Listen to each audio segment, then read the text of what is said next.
Nga data 22 janar deri më 31 dhjetor 2026, të gjithë individët të cilët kanë në pronësi pasuri të paluajtshme do të kenë mundësi që të bëjnë rivlerësimin e kësaj pasurie me vlerën e tregut, duke paguar një normë tatimore prej 5%. Ligji për rivlerësimin e pasurisë së paluajtshme është botuar në fletoren zyrtare dhe hyn zyrtarisht në fuqi më 22 janar dhe nga kjo iniciativë pritet të përfitojnë drejt për drejt 500.000 familje. Referuar ligjit, kërkesat për rivlerësim të dorëzuara pranë Agjencisë Shtetërore të Kadastrës, për të cilat janë kryer pagesat e tatimit por nuk kanë përfunduar procedurat administrative nga ASHK-ja, brenda datës 31 dhjetor 2026, konsiderohen objekt të rivlerësimi sipas këtij ligji dhe procedurat administrative përfundojnë deri më 31 mars 2027. Por cilat janë procedurat që duhet të ndjekin qytetarët për rivlerësimin? Rivlerësimi mund të bëhet nga një ekspert i licencuar për vlerësimin e pasurisë së paluajtshme, nga institucionet përkatëse ose nga drejtoritë vendore të Agjencisë Shtetërore të Kadastrës.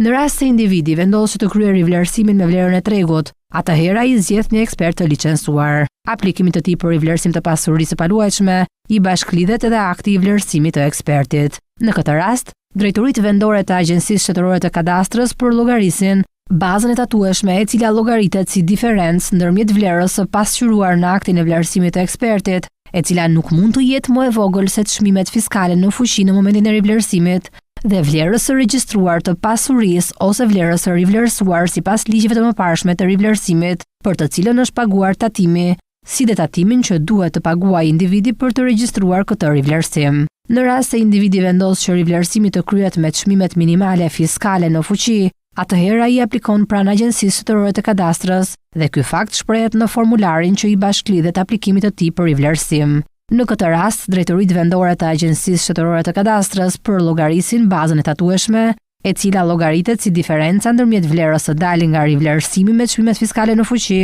në momentin e rivlerësimit dhe vlerës së regjistruar të pasurisë apo vlerës së rivlerësuar për të cilën është paguar tatimi. Për rastet e kalimit të së drejtës së pronësisë mbi pasuritë e paluajtshme në zbatim të legjislacionit në fuqi për tatimin mbi të ardhurat të bërë pas rivlerësimit, tatimi llogaritet sipas normave në fuqi mbi fitimin e realizuar, si diferenca e vlerës në momentin e kalimit të së drejtës së pronësisë me vlerën e rivlerësuar